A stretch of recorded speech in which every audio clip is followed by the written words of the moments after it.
Serbia është kandidat për NBA-n nga viti 2012. I është thënë shumë herë se Kosova është çështja kryesore për cilën ti integrohesh ose jo. Por marrëveshja Ohrit ja heqi 3 detyrime që i ka nga BE-ja, njohën ndryshimin e kushtetutës, me heq Kosovën nga kushtetuta dhe normalizimi, kjo po ndodh. 2 tjerat me marrëveshje të Ohrit, zoti Kurti ka dhënë afat deri në 2033 për 10 vite. Ju vetë përsëritet Sorensen që tha këto duhet zbatuan dhe jo vetëm ky, edhe Marta Kos më herët, edhe secili që flet sot. Flasim se këto duhet zbatuan, se pranojmë. Nëse ndodh integrimi në vitin 28 ose 30, deri në 33-ën.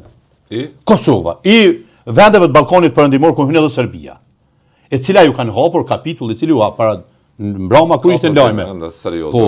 Po ju hap edhe treshi, edhe gjashi. Integrimin në paket. Kosova, me çfarë statusi integrohet? Shteti i pavarur sovran, por pjesë integrale e kushtetuese e Serbisë. Dhe a disi ky modifikim është i mundshëm? Pse jeni bindur këtë? Sepse Serbia s'ka detyrim ta njohë deri në 33-ën. As ta ndryshoj kushtetutën. Nëse ndodh integrimi, Edi Rama ka vu deadline 30-shin. Edhe ka kërkesën për vendet e Ballkanit me shkun pako. Dhe kanë me luftu me shkun pako, mojnë mend. Nëse Serbia nuk mbetet ende e lidhur ngushtisht me me Rusinë, a unë po them se ka më shkut nga Rusia, sepse varri i Rusisë se po dal nga tema në temë, është në Ukrainë. Rusia ka përfunduar, veç kanë filluar raportet e përkesimit social gjendjes në brenda Rusisë. Shumë shpejt do të përballet me fobinë popullore. Edhe një herë po thotë që plani është. Dhe nëse nuk ndodh, që do të ndodh, sepse Rusia po fundoset ekonomikisht, se tërë ekonomia ruse është në fokus të industrisë luftës. Dhe ushtria, lufta nuk prodhojnë, ato veç konsumojnë. Kështu që industria, ekonomia ruse ka me kollapsu në luftë, ka mu djeg, në çdo prellë që çet djeg ekonominë ruse. Dhe Rusia s'ka mujt me suportu ma Serbinë. Po njëkohësisht, Kina e din mirë se në takimin e Alaskës, Rusia Amerikën marrë vesh që Kinën me majtë të izoluar për shkak të invazionit madh, hegemonisë madhe ekonomike tregtare. Dhe Kina është ndjenit kësaj, e mbështet Rusinë, por jo me të i kalu Kinën. Dhe ka me qenë inerte në shkatrimin e saj ekonomik se i konvenon edhe Kinës. Edhe pse ajo është në projektin e ardhshëm 10 vjeçar të shuhet si faktor agresiv ekonomik në Evropë. Do të shuhet Kina 10 vite të ardhshme. Prandaj Serbia nuk ka rrugë tjetër veç shkputjes nga Rusia dhe integrimit në BE. Nëse kjo ndodh para vitit 30, kurse Kosovën s'ka detyrim as me ndryshu kushtetutën as me jo deri vitin 33. Cili është statusi jonë këtë paketë integruese? A jemi pjesë kushtetuese e Serbisë? Sepse Serbia është anëtare gjitha forumeve ndërkombëtare me Kosovën pjesë të kushtetuese. Kush kryeministër guxon ta bëj këto i Kosovës? Ka bëj që është sot. Pse? E pse është ajo deklarata ime në foltore në kuvendit? Se për shqet në tradhti. Në Kosovë shihet si hero. Në diskutimet publike ai thotë që unë jam qeverisë sovraniste. Atë karo me përcjell, s'dita sa ju që keni mediat juaja. Ju që keni mediat juaja. Ju që keni mediat juaja nuk fokusohej shumë më pa ndoshta çka flasin tjerë media. Unë ju përcjell gjithëve. Dhe unë përcjell emisionin Pik, atë podcastin e Meton Sorojt. Dhe po ta përcjellni me vëmendje. A di çfarë po ndodh aty? Rehabilitimi, arsyetimi historik para historisë, se tash po shkruajnë historinë ai që ka parë edhe fuqinë. Edhe që po boton libra, media ka një media të fuqishme si çka editore, dhe është në gjendje me bëj çfarë don. Kërkush nuk ka në nuk ka në inteligjencë, një shërbim inteligjencë të shtetit që ka departament veçantë që mirret me ato, çfarë po shkruajnë njerëzit. Si guxon ti më shkru se regjimi komunist në këtë vit, deri në vitin 81, pas ka qenë duke punu për një status autonom të Kosovës, një republikë pavarur, një status shtetësie. Si guxon ti më shkru kur ato në vitet e Rankovicit. Dhe dihet si na kanë pa ne shqiptarëve të Kosovës. Si guxon ti më shkru se vitet 80 ishin të influencuara dhe të ngurshme sepse nuk ishte në proces ndryshimeve kushtetuese për në rregullu statusin e Kosovës, statutin, edhe po i qunë ato bashkëpunon edhe me historian serb, edhe po i etablon si figura kredibile që kanë punuar për kombin, figurat komuniste të kohës. Oren, me në hap nga i shkollë, edhe nga i fabrikë kolektive me punu në kooperativa bujësore të tilla, është dashur me bosën, a kem pas me hongër bukë. Përse ta bëj këtë Suroj? Për rehabilitimin e komplet të asaj që sot ata po e quajnë projekti i Republikës Tretë, që ka qenë në marrëveshjen Holbrooke-Milošević për largim, për me ardhur të marrëveshja komunore dhe largimin e ushtrisë, policisë dhe administratës serbe, kushti i Miloševićit ka qenë ne ju japim me shumë se autonomi, me pak se pavarësi. Dhe kjo është Republika e Tretë atëherë, Serbia, Mali-Zi dhe Kosova. Ndërkohë proceset kanë evoluar, kanë zhvilluar. Mali-Zi është bo shteti i dytë serb, monen men, se na pritojmë i thonë. Por realitet, si që është Kosova shteti i dytë shqiptar, ose Austri-Gjermani, ajo shteti i dytë gjerman, ajo është shteti i dytë serb. Dhe sot do të heqet presidenti, kryeministri, kryetari i kuvendit, 40% e pushtetit janë serb atje. Apo kupton? Pra, në vitin 21, ne veton Surroj, personalisht, që kryekëshilltari Albin Kurtit, në procesin negociatav ka dalë me idenë e Republikës Tretë, reformatimin e dialogut dhe të marrëveshjeve dhe status ndryshe për asociacionin. Gjeni këto sloganet, nisë si skandal kështu, atëherë s'ka memorie politike. Sot jemi në 2026 në Kosova, pse zotë Surroj ka arsye tjetë kontributori platformave tilla që zhvleftësojnë. Po e dinti se si futen njerëzit në politikë.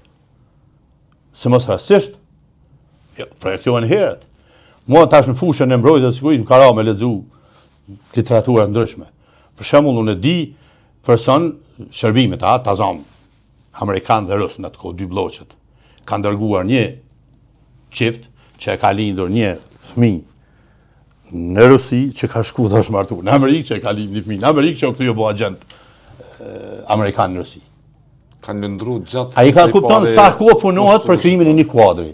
Dhe urnani, unë e kam thënë disa herë, merë në mërë Baton Haxhiun, në televizionin 21, nëse zgaboj, para Antigona Bëgjakut, nëse zgaboj, ka dhonë intervizë, dhe thët, në takimin e Brezovicës, mora detyrë, që Albin Kurti ta integrojnë në politikë.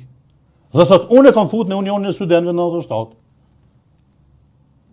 Dhe me automatizëm vim të ajo protesta një të tuajt, e tjera zhvillime.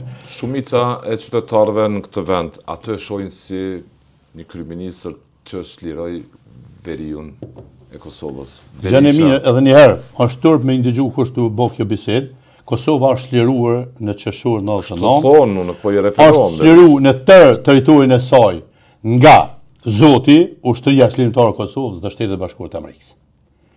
Nuk ke mujt me ashtri pushtetin, mund të thonë, për vitin 2011 janë vendos pika doganore dhe Serbisi është kallëzu, se ky është kufiri yt me Kosovën, ku janë pika doganore.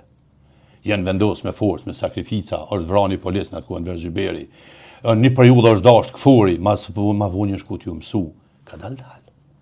Marrëveshjet e vitit 13 kanë pas deadline në 2016, s'ka pranu Serbia, 2021, s'ka pranu Serbia, sot, prapë s'pranon Serbia. Por vjen ai momenti kur Amerikës shkon e luti, thotë çka po don me bënë, veç heq malakun pe fytit. Kthehemi te samiti. Hape. Surprizën që i bëri Erdoganit. Ja heqi sanksionet, të cilat e ka vendosur kur ai merrte sistemet e mbrojtjes raketore S-400 për Rusisë. Tash unë kam qenë brenda ngjarjeve të asaj periudhe. Vërtet ata kanë prit disa vite mi marr për shërbave. Kanë prit. Dhe në një moment e kanë humb durimin, strategjik o fjala, dhe i kanë marrë për Rusisë. Sepse kanë qenë të rrezikuar të jo vetëm nga dy bloqet mëdha, por kanë qenë të rrezikuar nga vendet të rajonit të Azisë. Prandaj, surpriza e kësaj ishte edhe kjo ishte tjetër shka është mesazh politik që unë e pres që do të del nga ky summit. Është edhe me qenë gjithë bashkuar përballë Rusisë. Sepse Rusia konsiderohet edhe për një kohë rreziku kryesor për Bashkimin Evropian dhe NATO. Prandaj edhe ky unitet e ka kriter bazë nga ona e shërbave, imponimin që të rritet buxheti, investimet në mbrojtje. Qa do të thotë për Shqipërinë? Shefe se... Ka zëra që vitin arshëm mos mbahet samiti. Ishte një, tash e them publik që doli edhe në media, unë e kam hyrë dhe kam pa kalendarin e NATO-s, përveç konfirmimit që ky mbahet këtu, nuk ka në ndryshim në plan për të ardhmen për zhvillimet e ardhshme, kështu që Shqipëria mbetet kandidat potencial, Shqipëria është vend stabil dhe vend që ka rol kyç në arkitekturën e sigurisë të rajonit tash, sepse vendet e tjera të gjitha janë të luhatshme dhe kanë ambicje. Anës e merr edhe Greqinë edhe ndonjë përtej. Kurse Shqipëria është një vend stabil, ka një sipërfaqe të madhe, është një vend ku unë pres që të ketë që po bën një vazhdueshme investimet në bazat ushtarake, pastaj ka një bashkëpunim të mirë me aleatët dhe një farforme ka një rol të veçantë në stabilitetin e Ballkanit. Unë mendoj se Shqipëria stabilitet që ju po e shihni të cënuar, të kërcënuar, sepse shife, nëse e shohim zhvillimet në këtë summit në kontekst Ballkanit, Ballkani edhe pse nuk kishte ndonjë temë veçantë atje, siç janë Lindja Mesme, Rusia, Ukraina e tjera. Megjithatë, Ballkani shihet si pjesë e arkitekturës së sigurisë globale. Dhe është një zonë shumë e ndjeshme, të cilën fatkeqësisht po munduan ta ruajnë stabilitetin përmes menaxhimit të konfliktit. Kjo është doktrinë e rrezikshme. Kjo ka qenë atëherë kur kanë qenë dy realitete, dy bloqeve. Kurse sot kjo nuk jep efekt, se kjo do të thotë rujtje status quo-s. Kjo do të thotë prolongim i jetës së konfliktit, të cilin duhet mbyllur me marrëveshjet që pritën. Ta zom rastin e Kosovës se biseduam.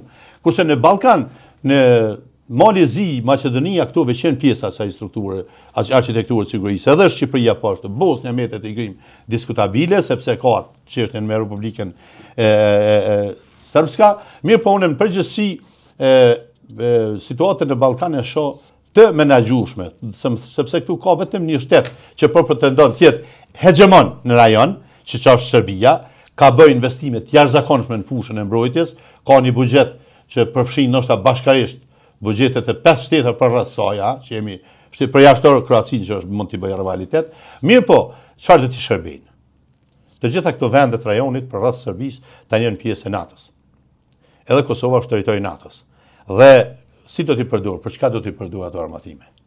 Se nga do që ta nisë një raket prek në strukturat NATO-s, në territor të NATO-s. Ose e dyta, u tha para do kohësh kur bën një protestë të madhe, një demonstrim ushtarak i madh, lëvizje drejt kufijit. Dhe gjithja filluan, Serbia merre lajme ku ta diune. Po mirë, siç kemi ne full soft agreement me Ajovën, Serbia ka me Ohio-n. Dhe në qoftë se për krahë i shefit shtabit shtatmadhërisë të ushtrisë serbe, është edhe një ushtarak amerikan, si po mendojnë këtë lëvizje. Unë mendoj se ajo që ishte bashkë me NATO, bashkë me forcat NATO-s, për bën një ushtrim kryesisht në brezin kufitar të Serbisë, mendoj se ka qenë kuadër të atij ushtrimi, ka qenë një inspektim i vetë NATO-s dhe ishte forcave amerikane i atyre 48 bazave që i quajmë ne ushtarake përreth kufijit Kosovës. Për ju, komuniteti ndërkombëtar po gabon që po kërkon nga Kosova e rajonin vetëm stabilitet. Rujtje stabiliteti edhe vazhdim dialogut. Gabim që mund të shpërthejë në një konflikt. Po, kjo është zgjatje e jetës së atij konflikti potencial që mundet të shpërthyj. Do të thonë, shefe Ballkanin, unë mendoj se tani janë edhe në këtë summit do të jetë kërkesë që të mos lejohet Ballkanit të jetë një zonë ku aktor të tretë do të provojnë me influencu, me pas impakt, me kriju destabilitet. Por kjo nuk vjen vetëm nga sulmet ushtarake. Se zona Ballkanit ka pas një projekt, na kemi biseduar duket edhe për këtë temë, ka pas një projekt amerikan për përvarësim energjetik. Na kemi biseduar këtu. Dhe e kemi biseduar se në vitin 2019 Macron dhe Merkel e ftuan kurtin e konferencën e sigurisë në Munich, edhe pse ky ende s'kishin përfunduar zgjedhjet, ende s'kishin dalë rezultatet. Vetë ishte fryma se po vjen, po fiton. Dhe e ftuan atje. Unë kam shkuar dhe më tutje pastaj. Këta kanë përzgjedh si personaliteti i cili do ta kundërshtoj çka? Projektin amerikan për pavarësimin energjetik të Ballkanit perëndimor. Ku kyçi qendër është Kosova për shkak të mundësive që përmes të ngjillit të krijohet të prodhohet gazi dhe infrastruktura është ndërtuar. Kishte edhe një projekt Bashkimit Evropian për këtë shtrije të mbështetjes së gazit, por projekti i Bashkimit Evropian është i ndërlidhur me infrastrukturën e Gazpromit rus. Që do të thotë indirekt prap Rusia dhe Gazpromi rus kishte ndikim në strategjik në ekonominë e vendit.